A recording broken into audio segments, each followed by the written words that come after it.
Okay? These are some of the bundle of rights that go with real estate. So it's possession now. You should have that paper that shows the bundle of rights.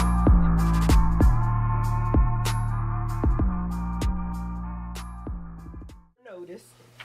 And an agreement of sale is basically how every real estate transaction starts, with these two documents. And last week in the 2 o'clock class, I read a portion of this that I hadn't read in 27 years. I don't even read this because I've been doing real estate so long. But you should refresh yourself, you know what I'm saying, and read it every once in a while. Okay, did it start, Ryan? Yeah, you're right. Okay, all right, here we go. So, here's the cleaned up version of what has happened with 48th Street. So, initially, we had a house that had encased walls. It was ugly. And I made a grave mistake, which was tearing down the walls, okay, between the dining room and the kitchen to see an open floor plan, because that's what people like. So in doing that before the appraiser comes out, the appraiser will give you a higher opinion of the value of a home if the walls are sealed, no matter how ugly the house is. Once you break open the walls and expose wire and everything, they rate the house differently. We were approved by hard money lender to borrow approximately $64,000, and they reduced it based on the appraisal. And then they told us that we had to have more money put down, okay, or basically buy the house for cheaper than what we were going to buy it for, and put more of the $60,000 toward fixing the house, okay? So our group didn't have another $11,000. So far, all the money that everybody's chipped in has added up to about $11,900. The hard money lender wanted us to have another $11,000. $3,500 of that was just their fee for giving us a loan. So hard money lenders charge a high interest rate. They want their money back in a year, and they charge you interest while you're working on the house. So you got to get that house sold at a profit within a year. That's when you're dealing with a hard money lender. A lot of people don't understand what a hard money lender was. So we did get approved. We just screwed up our first time. Okay? So far, no other buyer has come forth. Okay? Other buyers have also had the house appraised, and it appraised for lower than the $59,900 that we had it on the market for. $59,900 is comprised primarily of municipal debt. Okay? So the estate hadn't paid their taxes. There were now in the city of Philadelphia, your parking tickets, your child support, all that comes into play when you go to sell a house. The city wants that out of the money. So this particular estate had past due real estate tax and other debts owed to the city besides your utilities, and all that added up to $54,000.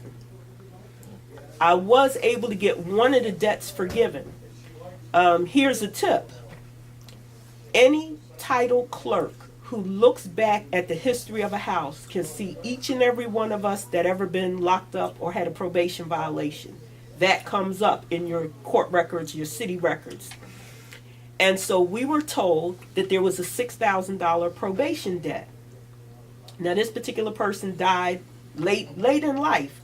And so you think if somebody been riding around, driving around, conducting their life with a $6,000 probation debt, they would have got picked up. Okay.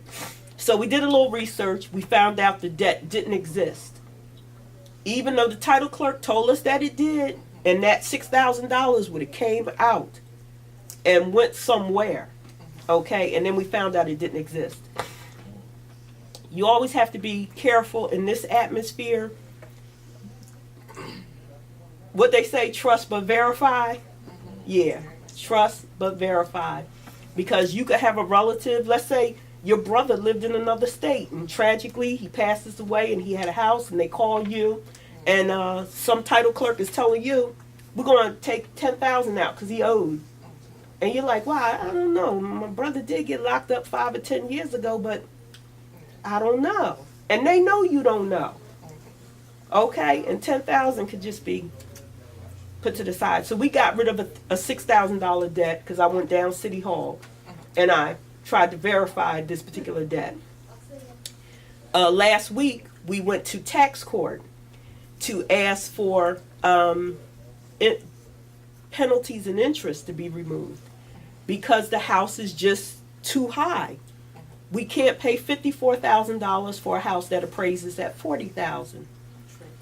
Okay, so we're in the process of trying to get rid of that. So there has not been a buyer, and so I started to work with one of our group members. And I said, well, what is the lowest amount of money somebody could put forth to move into 48th Street? Okay, and this is open to everybody in our group. We came up with the figure of $6,200 or $6,400 was what was discussed. And that would mean, and this can only happen with the approval of the estate who actually owns the property, and then secondarily with the approval of the real estate investment group because we've put forth $11,000 to the house. Okay, so every little bit is owned by all these people. So if someone who says, I'm brave enough to move in this house while it's being fixed up, for $6,200, that would pay $700 for the home inspection.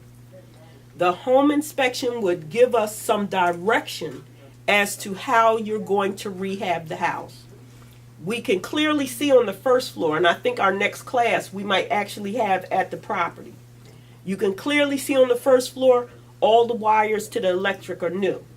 On the first floor you see that. When I walk into the kitchen, I see GFI switches, might or might not be new. Somebody could just put the faceplate on it. When I go up to the second floor, I really don't know. We took some of the ceiling panels off, and we see that there was a hardwired fire alarm system at one point, but that new wire is coming out of the side of the wall, below the ceiling. It's between the ceiling and the drop ceiling.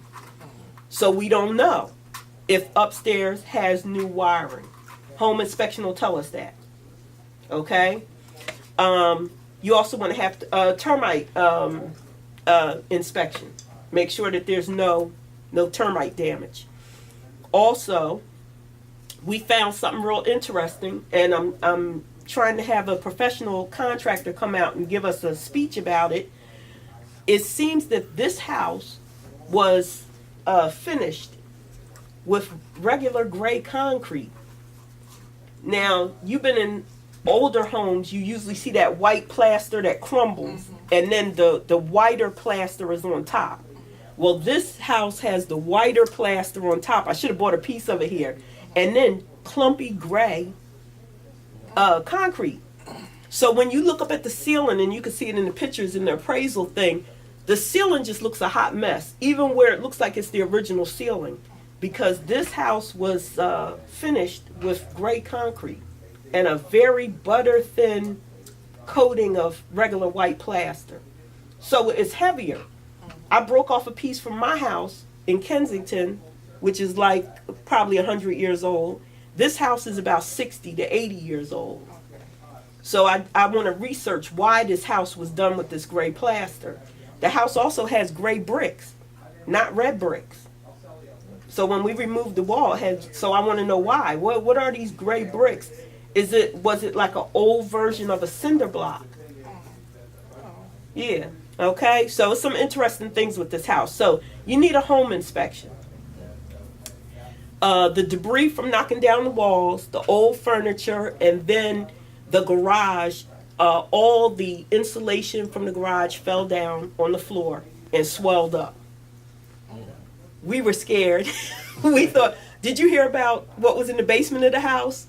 Oh, the dishes and all that stuff? Yeah. It was some interesting things in the basement. That's all I'm going to say on camera. And so when we saw these big mounds in the garage like this, we didn't know what it was. Okay, and we were scared. But come to find out, what had happened was the insulation from the top of the garage has fallen down and swelled over the years, and so it fell down in mounds. Okay. So we need about $1,000 to take debris out of the house. Okay, $1,000 for settlement. Now that's if somebody was paying absolutely nothing for a house.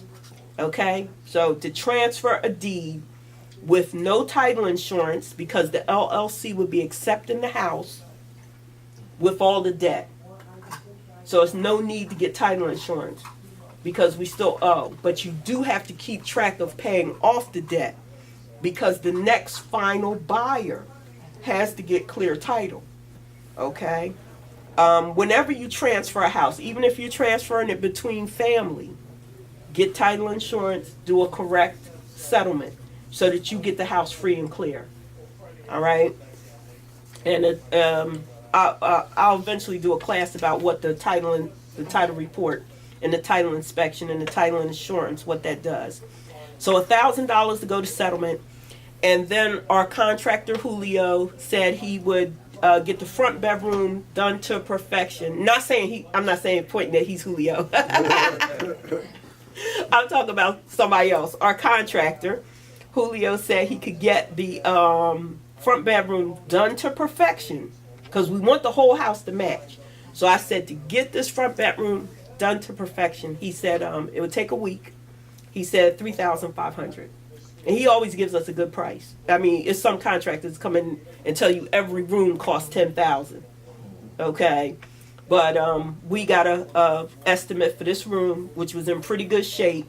Not replacing the windows because the windows were in pretty good shape. Not replacing the baseboard radiator heating, but just drywalling, taking down and tearing down the drop ceiling, taking down the whole ceiling, because remember it was finished with this heavy concrete. So when you look at the ceiling, it's not smooth. And you can see downstairs where they put thin drywall over that concrete, and all it did was sag. And I know when I go look at a lot of properties and I see sagging ceilings, and I would always think it was a leak. But evidently they finished ceilings with concrete at some point in this city. Okay, so so he's going to knock all that down so it could be a smooth drywall ceiling. So $3,500. So if some brave soul wanted to move into 48th Street, the minimum we figured out was $6,200 to $6,400. The person would still have to diligently try to qualify for a mortgage. The person would have to pay $800 a month so that the investors could be paid back, the municipal debt could be paid, and there'd be a small fund to continue to fix up the house. The other thing is that because one of our investment group members made a substantial investment by themselves, that the person would have to agree to leave the basement level for the LLC to continue to try to fix it up and maybe rent it out or whatever, okay? Or do something with it, because this is a learning process. This is our first time developing a property, okay? A lot of times in our culture, we're not used to working together. And several people in the group have said, I don't want a whole bunch of people in my business. I don't want a whole bunch of hands in the pot. I've heard it described a whole bunch of ways. But if you go to Bank of America website and look, who are the board of directors? Who are the people working there? All your money you pay to Bank of America is paying all those people. They all got their hand in the pot. If you get a mortgage, you could go to Citizens Bank, sit there, get a mortgage, smile in everybody's face and think they're your friends. As soon as you go to settlement, they package your mortgage up and they sell it to somebody else. And about a month after you go to settlement, you get a letter and it says, now your Citizen Bank mortgage is owned by Three Rivers Mortgage in Dallas, Texas. And then a couple years later, they might repackage your mortgage and sell it to somebody else. So all those people are in your business. They all got your social security number. They know how much you paid for your house. They know everything. In our culture, when it comes to us, would you rather have some people in Texas know your business? I know we don't want somebody who could possibly pass us on the street knowing our business too. But nowadays, you got a cell phone, you got a credit card, everybody know your business anyway. And we're at a point now where we don't have nothing. We don't got nobody to go to borrow. So we've got to balance what has always been in our culture of not really wanting to work together because we don't want to argue with each other. You don't want to have to fight or shoot somebody, you know. But we just got to work that out. So that's the what's going on with 48th Street. Okay. All right. Anybody have any questions? And then we can study the paperwork for the beginning of the deal. So everybody chips in money every month.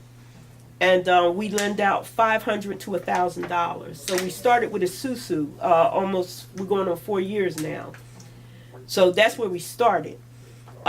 People donated to the susu, and it gave us extra money. And we we got access to a commercial kitchen. We have a kitchen co-op. And then somebody threw $1,000 in there and said, you know, do what you want.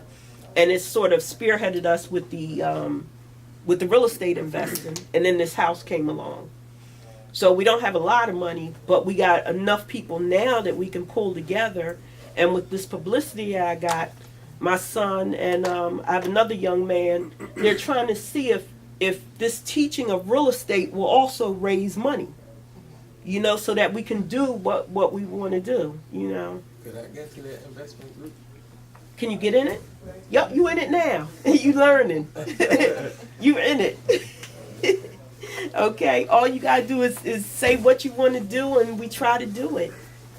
Yeah, we're very open to doing whatever we can do, because that house on 48th Street is sitting there with heat, electric, and I've visited people's homes who are living much worse. You know, I visited a person that was with 5 children in one room, and it's hard to make people say, you know, especially if it's a mother and a father and 5 kids.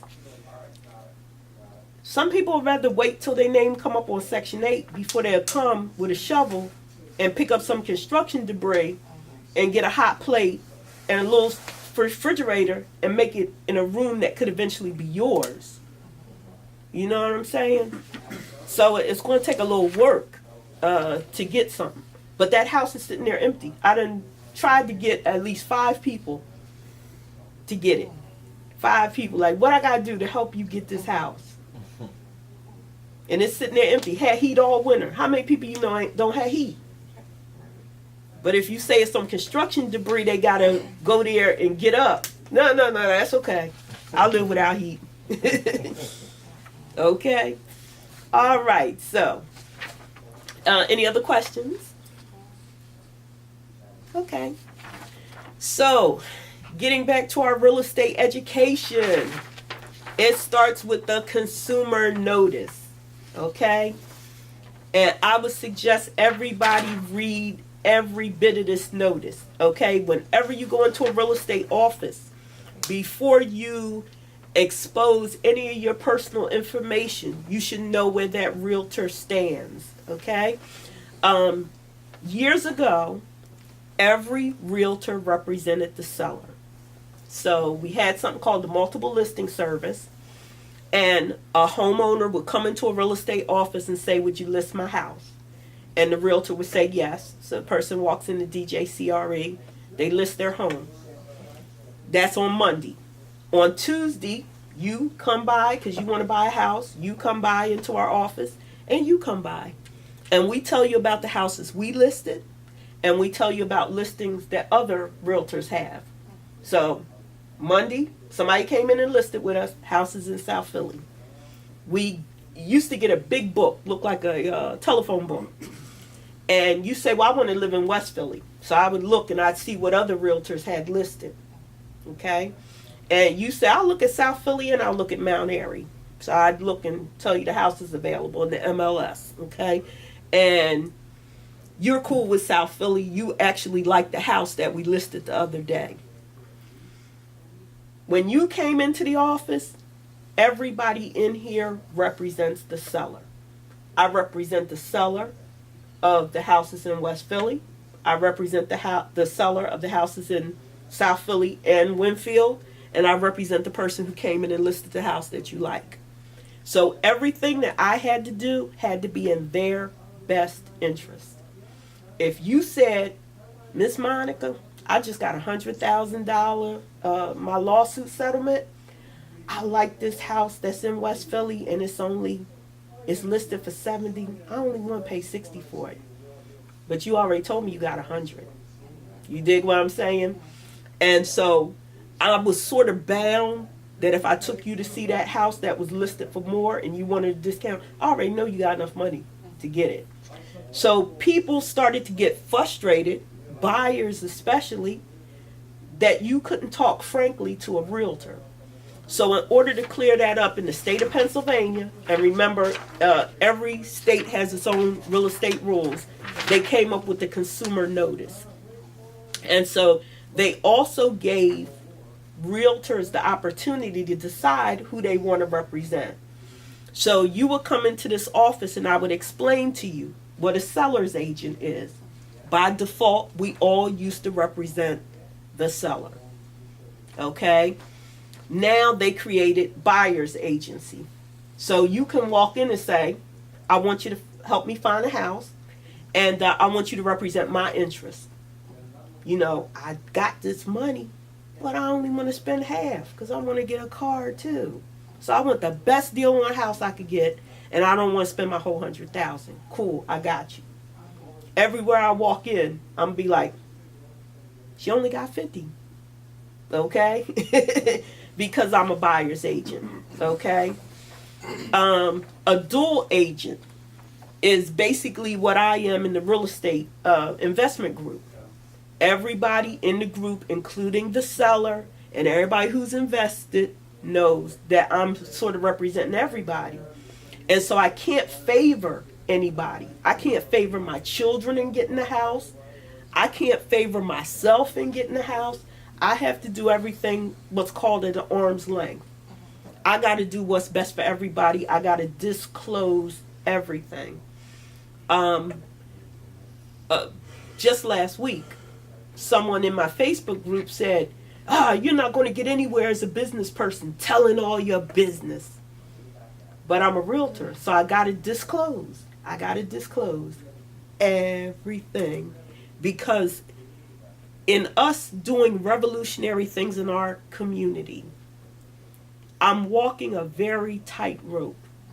At some point, somebody's going to say, Monica's telling these people all this, and what is it that she's doing? Nobody can ever say I didn't tell the truth, that I didn't disclose what I was supposed to disclose. I'm a realtor. You're not supposed to tell me certain things. You want me to help you find a house. And nobody in this group has really told me their business, but I said maybe I should have everybody in the group sign a consumer's notice. So I said let this be something that I let you know, because somebody could walk into this group and tell me about their personal situation. And then I got to remember, okay, so who am I representing in this situation? Okay? And a designated agent is, now, I'm a suggest everybody read this because I'm actually pulling this part off the top of my head. But I believe a designated agent is if I took a listing and then my coworker, another realtor in the office, has you as a buyer, she's your buyer's agent, and you like the house that I listed, then we're really not supposed to share intimate details. She's supposed to represent you. She's not supposed to come tell me nothing about you that she wouldn't tell another realtor at another real estate office. Okay? All right, so let's read some of this. I'm going to go all the way to the bottom. It says, in addition, a licensee may serve as a transaction licensee. A transaction licensee provides real estate services without having any agency relationship with the consumer. Although a transaction licensee has no duty of loyalty or confidentiality, a transaction licensee is prohibited from disclosing that the seller will accept a price less than the asking or listing price, that the buyer will pay a price greater than the price submitted in the written offer, and the seller or buyer will agree to financing terms other than those offered. Like licensees in agency relationships, transaction licensees must disclose known material defects about a property. Okay? So that's, you can also hire a realtor just, let's say you and your sister want to sell a house between each other, and y'all are cool about everything. You just need somebody to go through the motions, make sure your contract is correct, make sure that you are hooked up with a title company, help you get ready for settlement, help you dispose of any old debt, okay? So, let's see. So, regardless of the business relationship selected, all licensees owe consumers the duty to exercise reasonable professional skill and care which meets the practice standards required by RELRA, whatever that is. We're supposed to deal honestly and in good faith, present as soon as practicable, all practicable? What does that say? What's that word? Okay, practicable, I've never seen that. All written offers, counter offers, notices, communications to and from the parties. This duty may be waived by the seller where the seller's property is under contract and the waiver is in writing.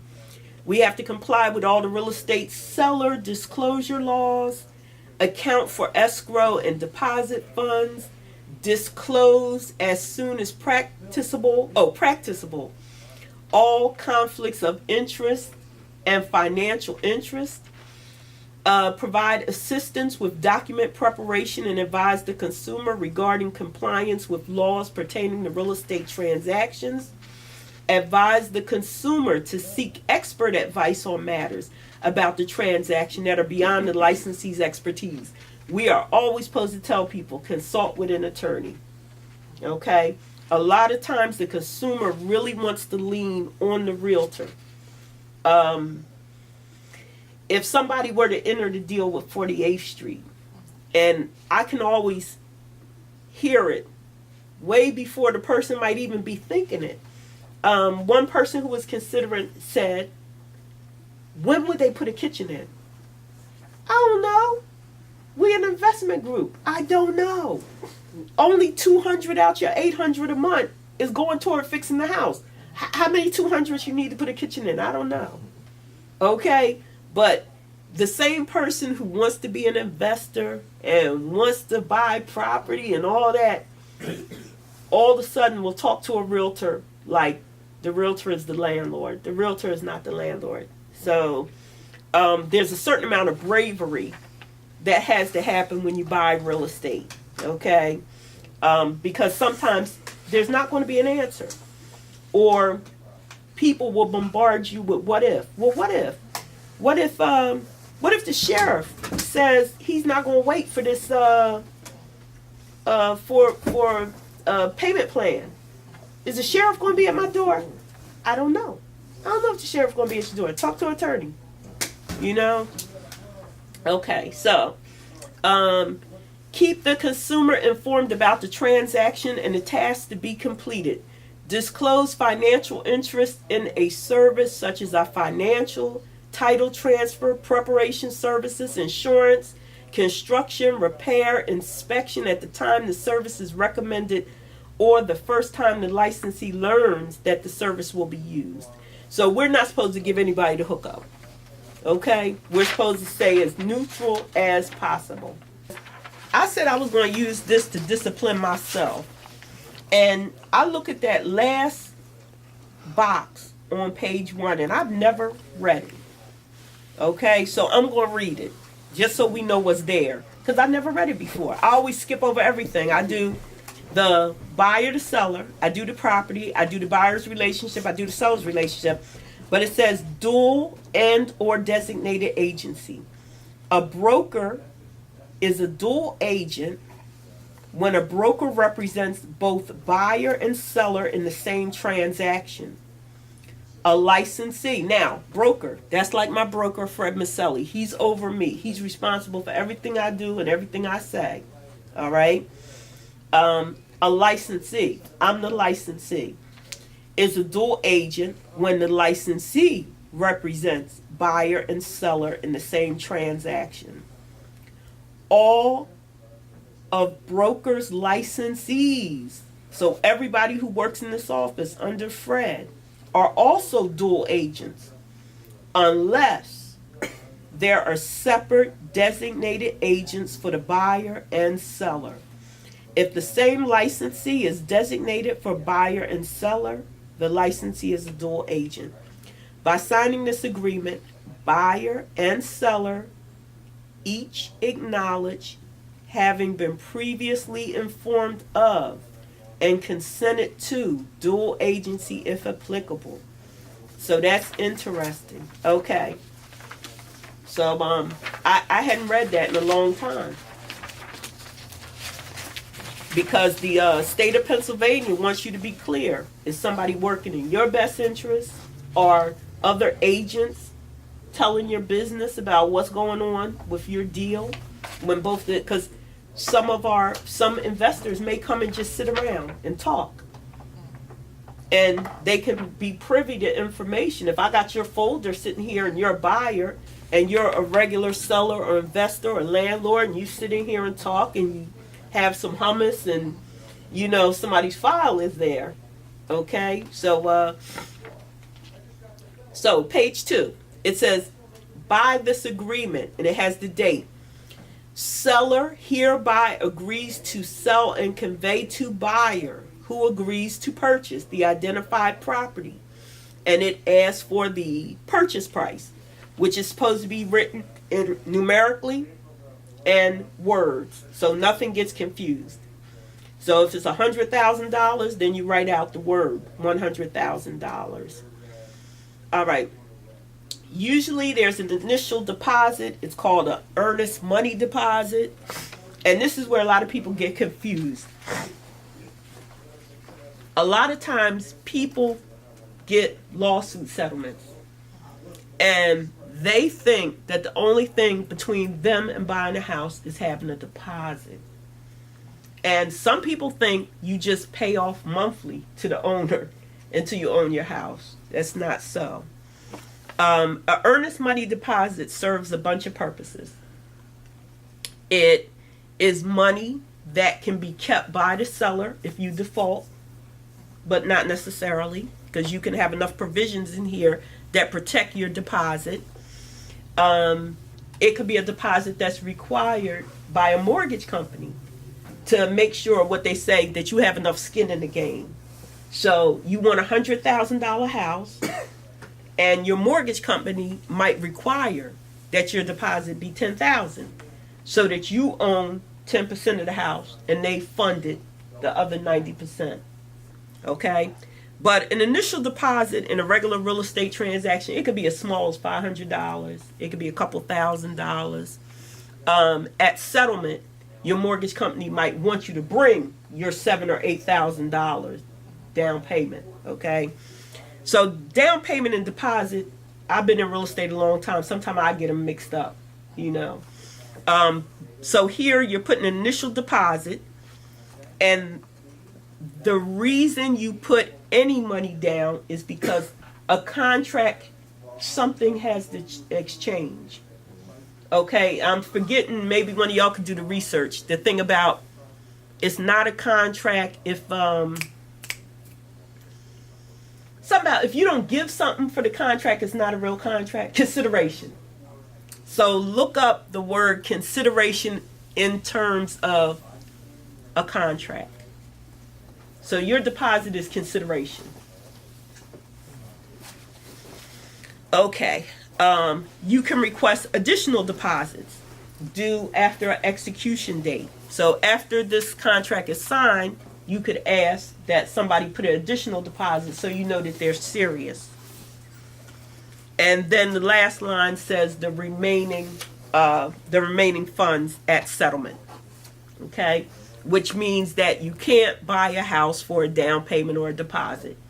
You have to, if the house is 100,000, 100,000 has to be coming from somewhere. You put 2,000 down, you need 88,000 when you come to settlement.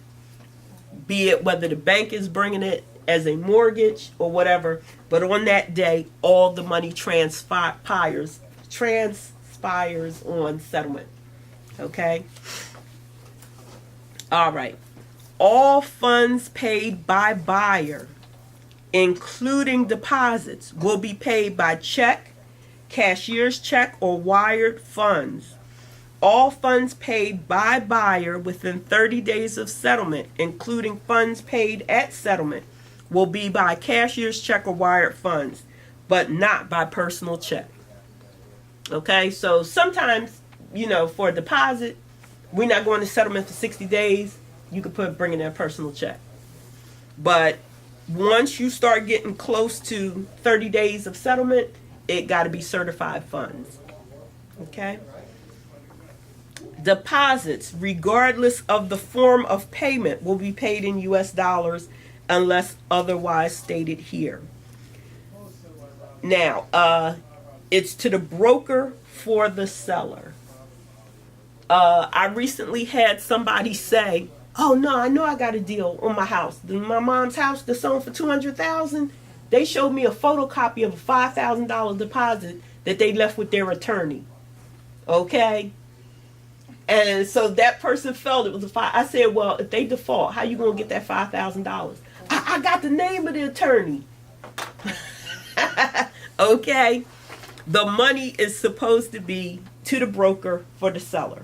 Okay, who will retain deposits in an escrow account in conformity with all applicable laws and regulations until consummation or termination of the agreement. Only real estate brokers are required to hold deposits in accordance with the rules and regulations of the State Real Estate Commission. Checks tendered as deposit monies may be held uncashed pending the execution of the agreement. Okay? So that's good to know. You could give a deposit to a seller directly if you guys were making a deal, but that seller has to credit that amount at settlement. So if it's your uncle and you give him $2,000 down on the house and y'all are doing this yourselves, when he comes to settlement and he gives you a price that his house is selling for $49,000, you only owe him $47,000 more. And you show that title clerk the receipt and your uncle agrees, "Oh yeah, he gave me $2,000. Okay? But if you give it to a realtor, the realtor has to put it in escrow. The realtor can't put it in their regular bank account and pay their daycare fees with it. They got to set it aside, and they have to bring it to the title company at settlement, because the title clerk is going to count up all the money that has to do with this deal. Okay? Let's see where we're at. Any questions? Okay. Who knows what seller assist is? Anybody? One of you tell me what you think seller assist is. They might put in a couple of $100 or $1,000 towards whatever closing costs, fees, some type of fees, sellers assist in. Like some assist in with the closing costs. Say if your closing cost is like $7,000, the seller say, "Well, I'll give you $3,500 toward your closing costs." Mm-hmm. I think they're assisting with the close of the deal and giving you some money. Very good, very good. That's just what that is, seller assist. So I believe most mortgage companies have a limit on seller assist, and it's about 6%. For some other deals, it's 3%. Okay. I had to do a little research. Okay. So it says how much the seller will pay and what percentage. Usually when a mortgage company is involved, yeah, that's why it says, okay, so seller will pay has the dollar amount or the percentage of the purchase price, 0 if not specified, toward buyer's cost, as permitted by the mortgage lender, if any. Seller is only obligated to pay up to the amount or percentage which is approved by a mortgage lender. Okay? So with an investor, or let's see, seller will pay. So I guess it's not any limits if there's no mortgage lender involved. And one example I could tell you, when I was much younger, I had a agreement of sale option to buy on a house down here in Point Breeze. It was commercial property, and an elderly man owned it. It used to be his beauty shop. Then it was a children's clothing store, and I wanted to open a daycare. So with a partner, I rented the building, and we executed an agreement of sale, and it gave me 3 years to get the money together to buy it. And I think I was buying it for $35,000. And I finally got the reinvestment fund loaned me the money.